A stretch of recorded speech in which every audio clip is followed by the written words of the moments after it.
kailangan ba isagawa na natin yung plano natin dyan sa mga hilokong bigaran pati hipag na yan. Ay naku, Nena. Huwag mo lang isipin mo na yung plano natin. Magpahinga ka na muna dyan. Dumating ka na ba? Ay, Nena. Shh. Pilisa, huwag kang maingay. Huwag kang maingay. Wala nakakalam na nandito si Nena, kahit yung anak niya si Ninita. Mars, pwede ko bang utusan si Felisa at tawagin nila muna si Ninita ng pasikreto? Pupunta dito. Gusto ko makita yung anak. Ay, oo. Sige. Utusan mo muna si Felisa. O, sige po. Tatawagin ko po si Ninita. Sige na. Puntahan mo. Pasikreto ka lang pumunta. Nung wala nakarinig sa'yo. Sige na, puntahan mo na doon. Meanwhile, para kang sira ulo. Oo, kapalang mukha mo ha. Kakayas ka. O, sino may kipag-date na ako sa'yo? Oo. Kakayas to. Sige na, babay na. Love you too. Tita, Lola, luto na po yung kanin. Buot naman, luto na yung kanin. Gutom na ako. Ninita! O, Felisa, bakit? Samahan mo ako sa labas. Yun yan. Magandang gabi po. Papasama na lang po ako kay Ninita sa labas. Tita, pwede po bang pasamahan ko lang po si Felisa dyan sa labas? Bibay lang po kami. Ba naman? O, sige na, basta ha? Bisa mo pag-uwi. Mag-aalala si Lola mo. O, sige, basta bilisan mo ha? Uwi ka agad, gabi na. Pasama pa kasi. Salamat po, babalik din po ako agad. Halika na. Halika na. Basta mo. Ano yung Felisa? Saan tayo pupunta? Halika, kunin ko na yung pera dun sa loob ng bahay namin. Halika, pasok ka. Sige. Felisa. Halika, Ninita. Ha?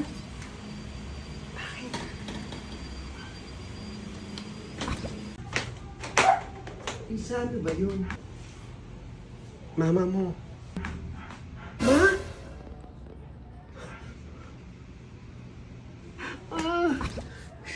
Ninita. Alam ko.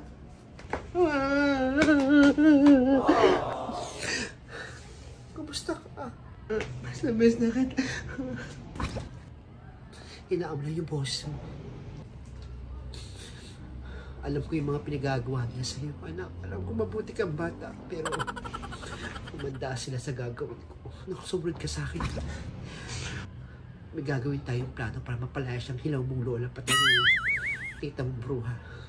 Kawawa naman sila, tita, pati si lola. Huwag ka na maawa. Silang hindi naaawa sa'yo eh. Lalo ginawa nila sa akin.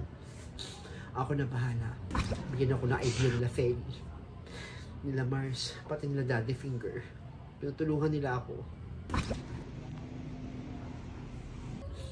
Ano? Natuwa ko nakita kita ulit. Opo. Mars, Felisa, pwede bang iwan niyo muna kami ng anak ko? Gusto kong makapag-usap lang kaming dalawa. Sige po. Iwan po muna namin kayo. Halika naman. O sige, Nena. Salamat. Ninita, upo ka.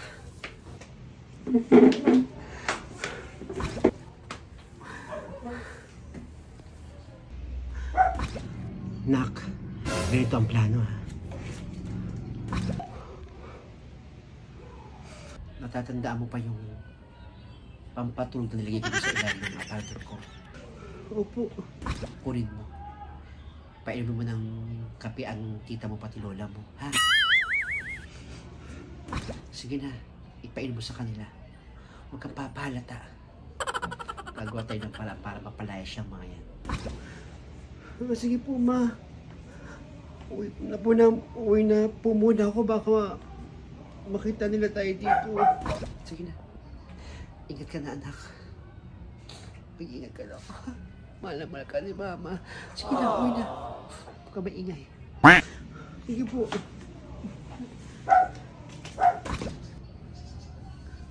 Mars, ginawa ko na yung pinagagawa sa atin ni Fairy Taga.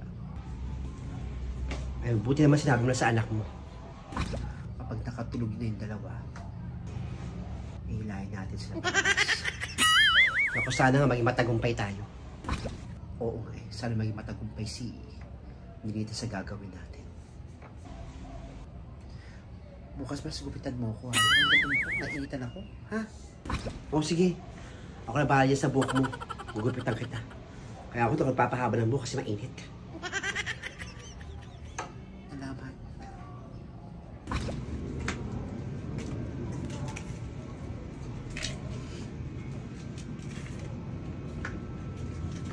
Gagawin ko kaya yung sasabi ni Mama. Bawa naman sila Lola, pati si Tita.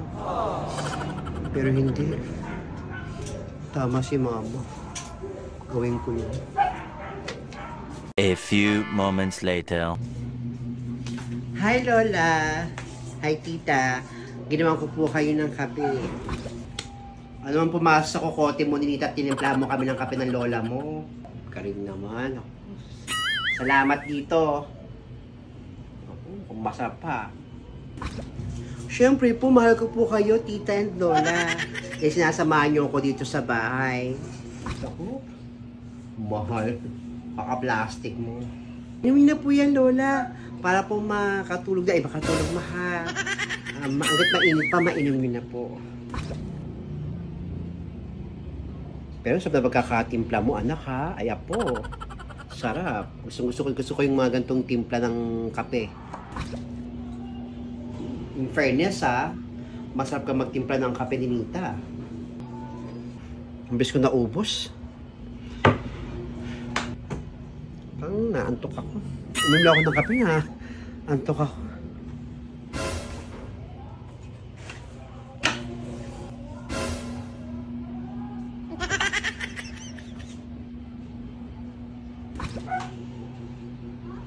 Sabihin ko na kay Mama, nakatulog na sila.